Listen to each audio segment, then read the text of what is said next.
on 8 out of 10 cats. In the fast lane, it's Richard Hammond. Best foot forward, it's Paul Foote. And their team captain, John Locke. And facing them tonight, see you later, calculator, it's Carol Vorderman. He's having a laugh. It's Matt Forde. And their team captain, John Richardson. Now, welcome your host, Jimmy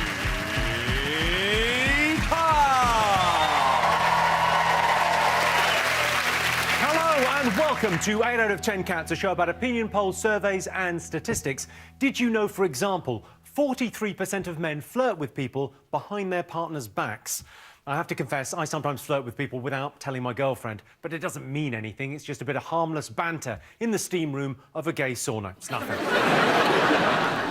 11% of single women have already picked out their wedding dress. It's an important decision. It's a lot of money to spend on a dress you're only going to wear never.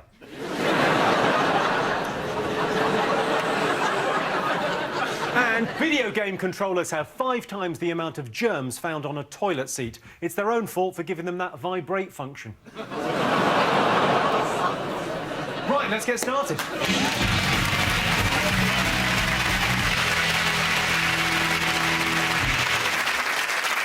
What are you talking about? That's the name of our first round. It's our palace job to guess the British public's top 5 most popular talking points. John Steen, what do you think the nation have been talking about this week? The Sinead O'Connor's back in the news. Tell me all about it. Miley Cyrus done a sexy dance and Sinead O'Connor's angry at Miley Cyrus, which strikes me as odd. I mean, I don't think Miley Cyrus has ever made a decision in her own life. It's like getting angry at Tony the Tiger because you don't like a Frosties advert. She cried in the video and she said, oh, I was crying for my dead dog. And I wouldn't be surprised if it's because Disney were killing it in front of her at the time. Cry in the video, yeah, that's nice. Cry while I kill your doggy. Well, the controversy has been that Sinead O'Connor has got involved and written an open letter. What do you think? But they wrote open letters back to each other. Didn't Miley Cyrus then respond? She then tweeted her, I believe, yeah. The reason Sinead O'Connor did it, isn't it because she was cross because Miley Cyrus said she was imitating her?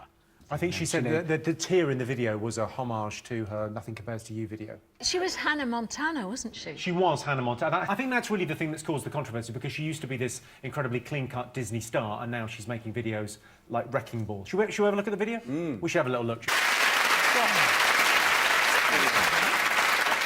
You like it? I absolutely loved it, although I'm disappointed, because I misheard. I thought she licked off MC Hammer. Deeply disappointed. See, that's the bit I didn't like, because I'm sort of worried about rust. I suppose when she's licking the hammer, she's not singing. That's something. Got the power. It's also You're going.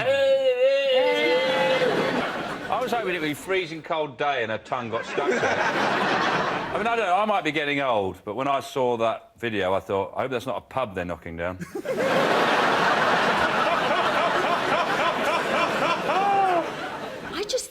I used to be a civil engineer, you know, back in the day, and it's the cleanest construction site I've ever seen. I was sort of more interested in how they kept the wrecking ball so clean. Well, she licked it all, hasn't she? Paul, did you enjoy the video? Well, I mean, I just think they're all doing all this sexting now and they're taking their clothes off. I mean, could it possibly be that maybe it's because their music isn't actually that good? How very dare you? I mean, you didn't see J.S. Bach sort of pulling his pants down around the streets of Brandenburg, did you? It's very hard to do a drawing of that. Pull them up. It's fun to watch famous people do stuff like that. I'd like to see Chris Martin on a giant falafel. And he swings out of the pita bread and you see, like, a little bit of his flank and his meat and 2 veg. And then just as you think you've seen it, he swings back into the falafel pocket and then again like that. Just going, woo, what a big falafel. That'd be nice. Let's have a look and see if it's up there. Yes, Sinead O'Connor has angrily criticised Miley Cyrus for her raunchy video. It was shocking seeing Miley Cyrus on stage at the MTV Awards in a skimpy outfit, rubbing herself up against a penis, or Robin Thicke, as he's otherwise known. Sean Steen, what else has the nation been talking about this week? Batches! Badgers! It's a very upbeat response. Ah, they can't kill all the badgers. Well, they don't know how many there are. Badgers have moved the goalposts.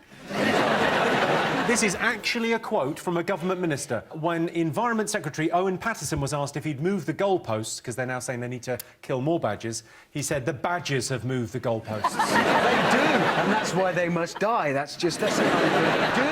Richard, what's your problem with We've got a badgers? massive problem with badgers. We have a lot of badgers anyway, and now we've got all these refugee badgers coming in, running away from all Starting to these... sound like Clarkson, mate. No! He was rude about badgers. No, he was rude about badgers. I like badgers, but I only like the ones that we already had, and then all the protesters were blowing whistles and banging saucepans to scare them away. So now they've all come and lived at our place, and that's kind of chucked our home badgers out. And... How can you tell the difference between the new badgers and the old badgers? Well, they've got different accents. because... I think the cull's a good thing because they say that there's the equivalent of one dead badger for every 10 yards between Tiverton and Exeter. They always say that, don't they? Yeah, people are always saying that. No, but it's actually quite a useful way of finding your way home. Instead of just sprinkling rose petals as you walk along, just follow The usual method, yes. A trail of dead woodland animals. We gave it to them. That's what I feel sorry for. We caught TB in the Industrial Revolution, gave it to the cows. The cows gave it to the badgers. We killed all the cows that had it. We got rid of it. The badgers were just left with TB. Like, there you go, mate. We've all got bloody TB now, and now they're trying to give it back, and we're shooting them all. It's like giving someone a cold and then shooting them, going, "Don't give me that cold, mate." I'm a supporter of the badgers, and I've actually rescued 2 badgers, because they came round to shoot them, and I had a cottage down there, and I took them in, and I pretended they were slippers. And I would have got away with it, but one of them started coughing. Carol, what do you make of the badger cull? Well, I think it's interesting because obviously TB is supposedly spread by the badgers, and with this cull now, they're all running for the hills and obviously spreading it even more. There is no TB. The whole thing is just the Countryside Alliance. It gives them an excuse to shoot something that's slightly black.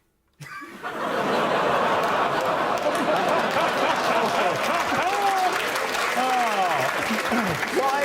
There's no TB. Do you think the reason people are so upset about badgers is because they're like our pandas? You know, people are feel very fondly towards pandas. Do you think people see them badgers are... it's like a shit panda? They are a bit like pandas, because I love watching 2 of them shag. What, a panda and a badger? Oh, no. 2 badgers having sex, not anything weird. You like watching a couple of badgers? Because there's 2 pandas up in Scotland they're trying to get to have it off. Yeah. So if people like watching pandas having sex, people might also like to watch badgers do it. The badger might help, because the badger could be like a fluffer for the panda.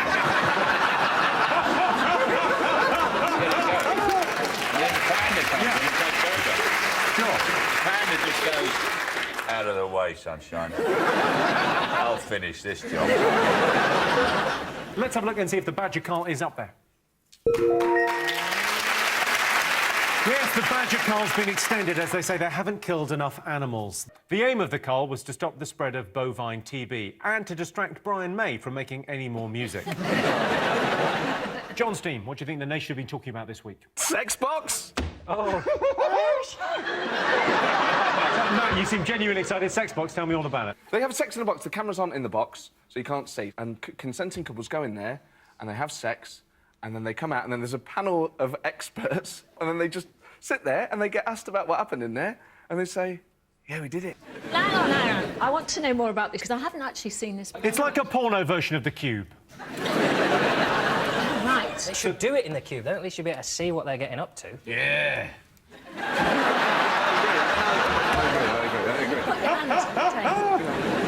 My favourite thing is the couples enter the soundproof box for 35 minutes. Hope they let them take a book in. I couldn't be trusted. If I was on a show like that, I'd just sneak a big tub of yoghurt in, and then when they open the door, just lob it all out.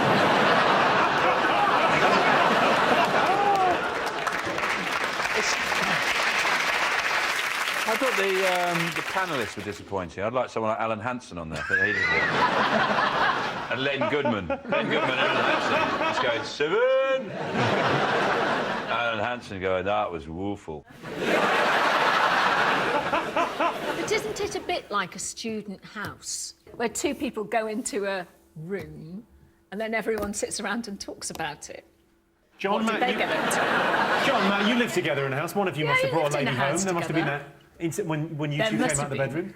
When one of us was having sex and the other one wasn't. Yeah, guess which way round that went.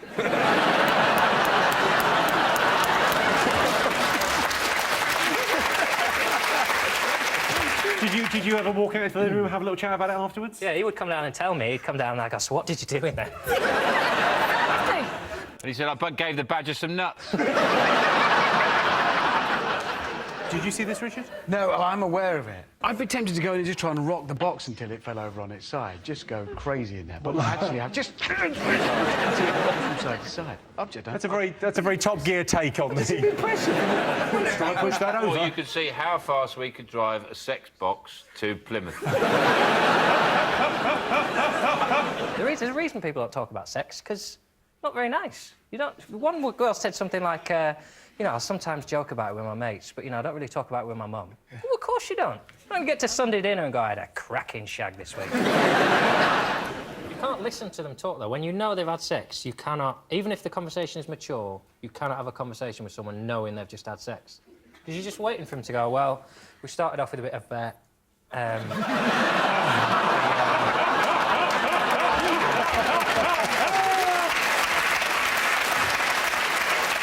Well, I can tell you it's not one of the most talked about things, but Channel 4's new show, Sex Box, aired this week. If I want to have sex in a small, windowless box devoid of any romance or sexual excitement, I'll book me and my girlfriend into a travel lodge. That's it for part one. See you after the break. Welcome back to 8 out of 10 Cats. We're trying to guess the most talked about things this week. Sean's team. What else have the nation been talking about? Politics. There was a cabinet reshuffle, Cabinet wasn't there? reshuffle. Yes, people are so excited by it. Basically, what they do is, as soon as someone has, like, got to grips with what they're doing a fairly good job, so they move them to a different department where they don't know what they're doing. Yeah. They move them like their environment, and they move them to health. You don't have that in any other thing, do you? You don't have people saying, oh, yeah, you're doing quite a good job working on the tills at Asda. Why didn't you try your hand at being a falconry expert? I think what they should do is, if you're a minister for something, you have to dress appropriately. So if you're the Minister of Fisheries, you wear a sou'wester and carry a lobster pot all the time. Health Minister, nurse's uniform. Yeah, or sports, you got wet hair and a tracksuit on. Dress according to your job. Foreign Minister, it could be quite controversial. Onions. Yeah. Maybe sellotape No, your eyes. no, no, no. That's where it went too far. The onions I and the said it could be berry controversial. That's gonna why I'm be. highlighting the pitfalls there. I'm not recommending it. It's an idea. I might know how wrong that would be. I understand reshuffling the cabinet because they're running the country. I don't understand reshuffling the shadow cabinet because they're not doing anything anyway. That's like the difference between tidying your lounge and your loft. No, you've got to reach... I think it's amazing. No, this is... You're genuinely excited about it. Politics is phenomenal, and all the little changes, sort of like transfer deadline day, when they're moving around all the players, and out comes Brown, in goes Baker. What does this mean for government policy? Marvellous, isn't it? And he had sex. He's had sex.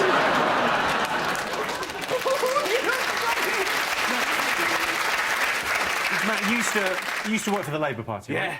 What do you think's the matter with politics? I think there's a serious lack of personalities in it, and I think Ed Miliband is sort of part of that problem. And there are people... I shouldn't like Nigel Farage, but... That's the end of that sentence. People like politicians that make us feel good.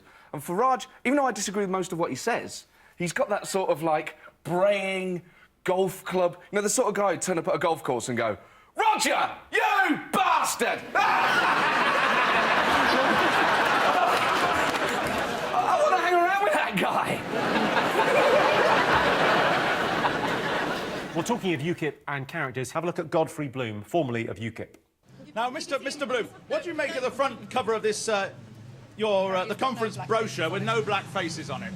After he interviewed. What a racist comment is that? How dare you? That's an appalling thing to say. You're picking people out for the colour of their skin. You disgust me. Get out of there. But I mean, I'm making the point that you haven't got... Well, what's appalling about making that point? You, sir, are a racist. Why am I a racist for saying there aren't any black people? And you've checked out the colour of people's faces? Disgraceful. You're disgraceful.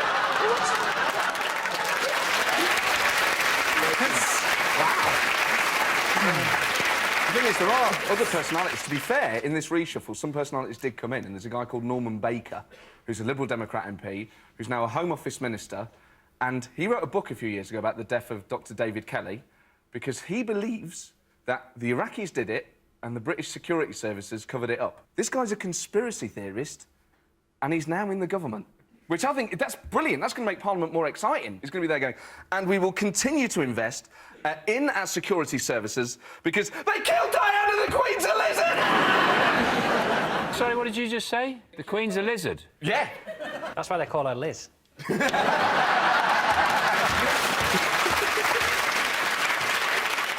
Let's have a look and see if it's up there. Yes, David Cameron has reshuffled his cabinet. David Cameron denies putting more women in the cabinet is mere tokenism. The promotions are Minister for Hoovering, Helen Grant, and Nicky Morgan, the new Minister for Total Sexiness. OK, fingers on buzzers, 2 more things still to get. What do you think, Sean? Energy. Oh, possibility of blackout. Yes, the blackouts, yes. Go on, They tell said me more about there's not enough energy and there will be blackouts this winter. Currently, the UK has enough gas storage for only 21 days. OMG. It's apparently the biggest energy crisis for 6 years. 6 years ago, of course, when we had no power cuts. They were tough times, though, those 6 It's years. the highest risk of a problem since a time when there were no problems. People are speculating about what will the consequences be of an energy cut, apart from obviously switching Stephen Hawking off, which would be a terrible... I was out with Stephen on Monday, weirdly, at the Pride of Britain. He was at our table, and there was a point after about 2 hours of the awards, because it went on quite a while. It was quite a long award ceremony, where we had to take him and plug him in. He went, I'm running out of power, and we had to go and plug him in. Really? Yeah. I feel really bad now. I wouldn't feel bad. That's fine. It's fine. I told him my Stephen Hawking joke. He rather liked it. Yeah. Well, he didn't have much fucking choice, did he? Stuck there in a wheelchair and you're telling him a joke. What can you do? Go, and he's been recharged. He can't get away. He's just sit there and listen to you. Going, anyway, Stephen Hawking. He's going, standing proud. Sorry, Stephen. Back to the blackouts. John, how do you think you would cope in a blackout? Well, interestingly, I've been watching... there's a programme on Channel 5 at the moment called Under the Dome, which is about a city that gets trapped under a dome and they've run out of power, and there's riots and looting and murders, and that would be my concern. If we had a power cut, I wouldn't be able to watch that anymore.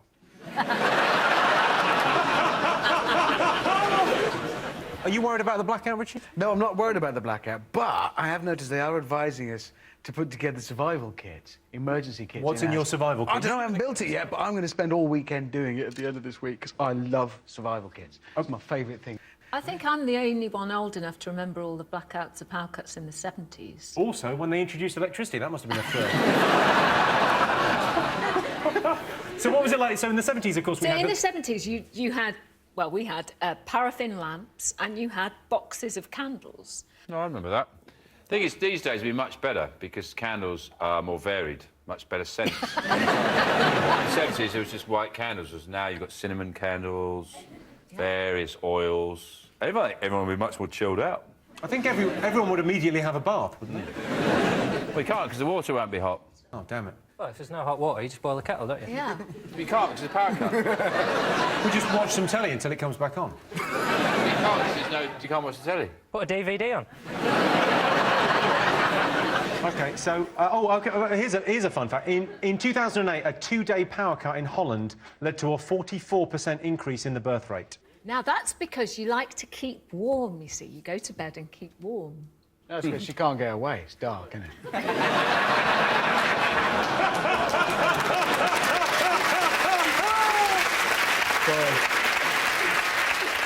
Paul, what would you do in a power cut? Well, I think the solution to all this is Snickers. Should we just leave it there, or...? Yeah, should we agree? I think we're all agreed. Snickers. Snickers, it's got high energy, hasn't it? A lot of energy in Snickers. Yeah, a lot of oil. Build a power station and burn Snickers. Immediately, massive amounts of energy. Snickers can give us everything we need. There's no need for power. That's our new Minister for Energy. You spin the wheel and you see what happens. Yeah. Let's have a look and see if it's up there.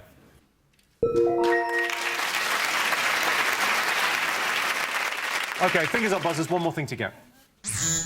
Is it the news that our kids are less literate and numerate than virtually the rest of Europe? There's only a couple of people below us. That's absolutely right, yes. Britain's youth have scored among the lowest in international literacy and numeracy tests. Number 1 was Japan.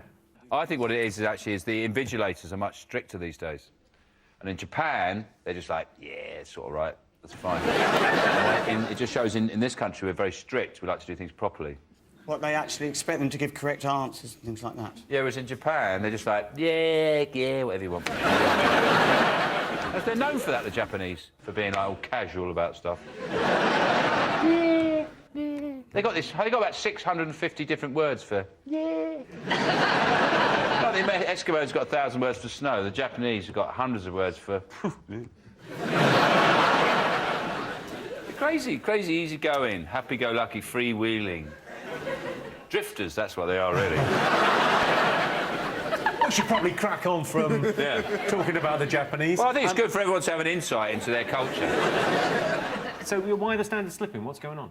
It's as though the basics of mental arithmetic haven't been taught properly, and actually they are the building blocks of everything else. Or it could be this. Problem is that, like, sick and ill have become words for good. So kids are going in and their teachers are telling them they're illiterate, and they're thinking that's a good thing. I'm telling you, man, I got illiteracy in it. Told me to my face, blood. Since I started on Countdown, God, back in, when was that, 1873. I'm glad you got there before me.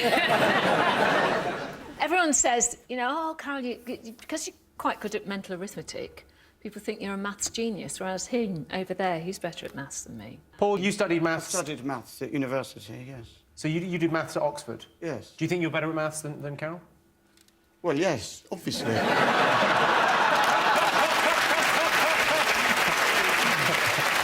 let's see if it's up there.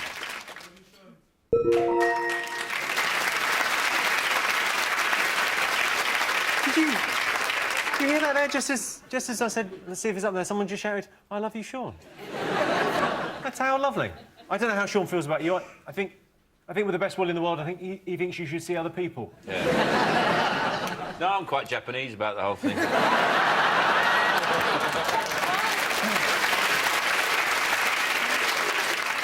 Yes, Britain's youth have scored amongst the lowest in international literacy and numeracy tests. How do you expect Britain's teenagers to learn to read and write? They're too busy bringing up their kids. So those were the most talked about things this week. But in other news, Silvio Berlusconi is set to carry out 12 months of community service, although unfortunately the community he's chosen is a Catholic girls' school. And this week, a Bristol woman of 85 got her first ever tattoo. She had the Grim Reaper on her shoulder, watching as she got a tattoo of a dolphin.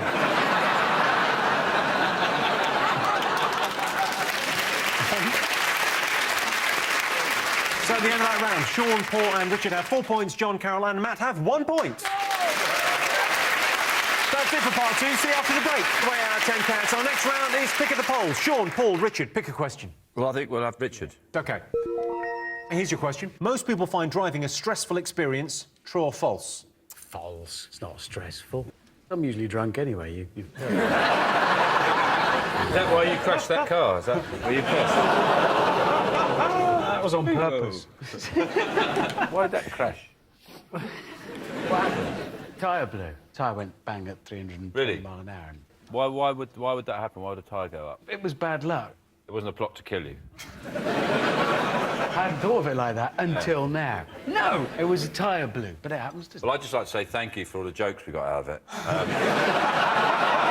why I did it. I've actually never met someone who's a text joke before. What, was I a text joke? Oh, yeah, there's loads of them going around. I suppose that's one of the terrible things, is you sort of missed that. You missed that? 7 years Did anyone ago. send them to you? Well, no, I couldn't see, could I, you pillock? There was some crackers going round. My favourite one was the reason they call you the hamster is after the crash, your nuts are in your cheeks.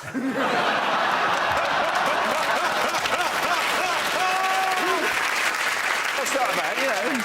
Well, but I've been protected from all of these. My wife's never told me any of a these. lot of people have social skills, so they wouldn't have mentioned it. But Sean is a different kind of man, and he tackles it head on. John, do you get stressed driving? I do, yeah. You're supposed to get stressed driving. I had a tyre blowout as well. I mean, it was less dramatic than yours, I'll give it that. Mine was 70 miles an hour in a Ford Fiesta on the M5 at Strensham Services, and it did not make the news. And there were no Do people text tweet jokes. things about that? No, Hashtag bored. It's frightening, though, isn't it? I mean, I was sort of brethren on that tyre blowout. How fast were you going? I was going 320 miles an hour. Yeah, I was doing about that. But Just under. Just shade under. Just watch the speed limit. Well, it was 70. I was doing that. I was doing that. Maybe just a little bit more, because I'm a renegade. I might have been doing 72. Maybe I wanted to get home and have a glass of port. Who gives a shit? Carol, do you get stressed driving? Do I get stressed? No, I love driving. I love Top Gear. You know I love Top Gear. Shall we look at Carol on Top Gear? We'll have a little look. I have to say, I was fastest in the wet by 4 seconds at that time. Fastest in the wet by 4 seconds. I forgot to issue Carol with the list of words you cannot say to Jimmy. I'm afraid wet is one. You just can't say it. If it's Well, raining, Jeremy you have to say argued, it's and raining. he said it was only mildly moist. Now you're pretty much reading out the list. Oh, it's amazing watching that, though, because you look about the same, but Jeremy has gone from 0 to 60. If you look at Jeremy then, there's Jeremy back then. Look at that, he's a young man. Look at him now. It's like he's been in that pod, you know the film The Fly? And he got in there with a pickled egg. One thing I don't understand is, why does Sting wear a helmet? I don't understand that, 'cause he's quite a good-looking fella. OK, most people find driving a stressful experience. True or false? What are you going to go with, Sean? Well, I'll agree with Richard that it's not false. It's not false. It's not stressful, whatever that is. It's not stressful, false. All right, what are you going to go for? Well, I'm going to go False. true. Oh. I'm going to overrule because I've seen how you drive and it's made me stressful. So I'm going to say true. So I can tell you the answer is false. Yes, only 31% of people find driving a stressful experience. I tell you what stresses me out, those white van drivers. They think they own the bloody road with their flashing blue lights. Calm down, mate, there's an accident up ahead. We've all got to wait. And the winner is the name of our final round. Here's your first one. Top thing people wish they were better at. Is it first aid? Because I always think, I wish I was better at first aid. Because the amount of times I'm in situations where there's somebody says, does anyone here know first aid? And I can't help myself. I always go, yeah. And then I'm working on them, I'm thinking, oh, I should have been better. I wish I was better at this. I shouldn't really have put myself forward. No, I don't know what's the matter. It's just not working, this. That's literally the worst thing you could do to a twisted ankle. Yeah. I wish I was better at shopping. You wish you were better at shopping? Yeah, because what happens is I think, all right, on the Monday, I think I'll go to the supermarket, I'll get myself some chicken and some veg and some fruit, and I'll look after myself, and then I get into the supermarket and I go, lasagna sandwiches are on offer. And I remember one week I had sandwiches for breakfast, dinner and tea for 3 days because they were all on offer. And I just bought a bag full of sandwiches. And the first day I thought, this is amazing. And the second day I thought, this is still amazing. By day 3, I felt bad. Richard, what do you wish you were better at? I don't know, but people will have said driving on that list. They will. Driving's not in the top 10. Driving is like sex. I think people think they're good at it. Well, sex is going to be on there, obviously. It's not. You've got the wrong list. What? You've just got the wrong piece of paper. Top thing people wish they You were better have at. got the... Well, what else is there to be good at? Well, number 2 is saving money. Number 3 is making conversation. Gravy. Who gives a shit about Gravy? making conversation? What do you mean, gravy? Wish I was better at gravy. I'm good at a roast, I'm shit at gravy. But the gravy's the best bit of a roast. I know, mate. So if I was good at gravy and shit at parsnips, nobody would know, would they? Handshakes. I'm shit at handshakes. Or I catch them at the wrong angle. It's a bit weak. I need a What were handshake. you hoping for? Look at him. He's wearing a mustard cardigan. I need a handshake that is non-threatening but says to a plumber, yeah, I could do this myself, mate, but I ain't got the time. And I've got a handshake that says, it's broken!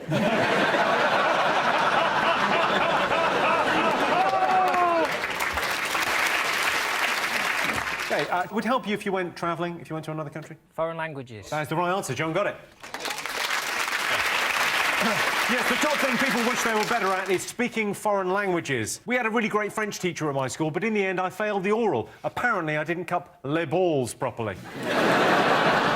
Okay, worst thing about living alone? Very much your specialist area we've hit here. Well, I liked it. It's just the sympathy is the worst thing. People say, you're all right living on your own? Yeah. Have you not got any mates? Yeah, because I don't live with them. But no, I loved it. I loved living on my own. What was the best thing about living on your own? Oh, just all of it. Nothing moved. Just, you know, think I'm going to stay up all night. Doesn't matter. No one's going to wake me up. No one's going to come round. Actually, it was tragic.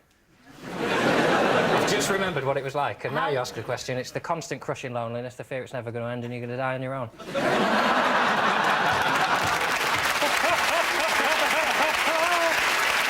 you live on your own now, John? No, I've got a girlfriend. Oh, have you? Yeah, I live with her. That's nice. Yeah. Carol, do you live on your own? Do you have someone to look in on you in the winter? I think the worst thing must be living on your own is like pulling a cracker, something like that. Well, I imagine looking at a bottle of vinegar and thinking, that'll probably last longer than me.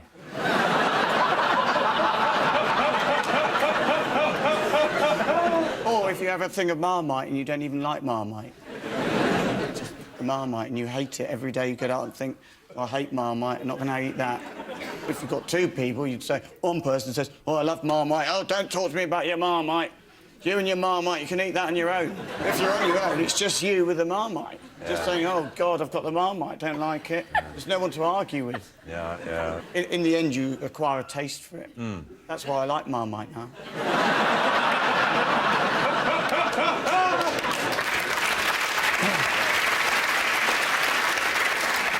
I reckon one of the worst things about living alone must be you've only got your own clothes to wear.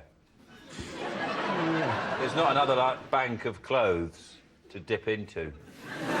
Yeah, and situation arises that you'd need to. If you're like wearing women's clothes in the day, you can't say, look. Whoa! I didn't mean that. Whoa! If you wouldn't wear women's clothes on in the day. Well, not on television. I don't say that. But you could, and you just say, oh, well, look, it's part of a loving heterosexual relationship. It's just something I like doing when my wife's out, sort of thing. Who told you that? You know, it's fairly obvious.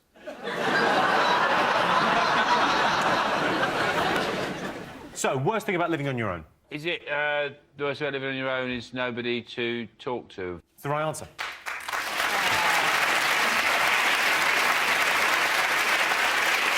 Yes, the worst thing about living alone is having no one to talk to. There's an old man who lives alone next door to me. Still, he's just bought himself a new dog for company. I think he's called it Help, because I keep on hearing him calling it. Help! Help! Help! Don't worry, though. I think the dog's come back, because I haven't heard him shouting anything in ages.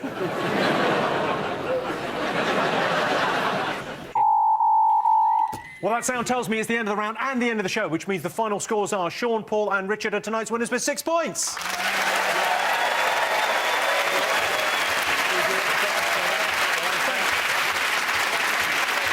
Thanks to all our panellists, our wonderful studio audience, and to all of you for watching at home. That's it from us. Good night. Next Friday, we'd like to introduce you to Dan. He's lost his trousers and he's in danger of losing his girlfriend.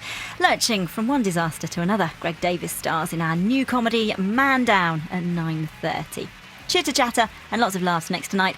Alan Carr's waiting in the wings with Nicole Scherzinger and Gok Wan.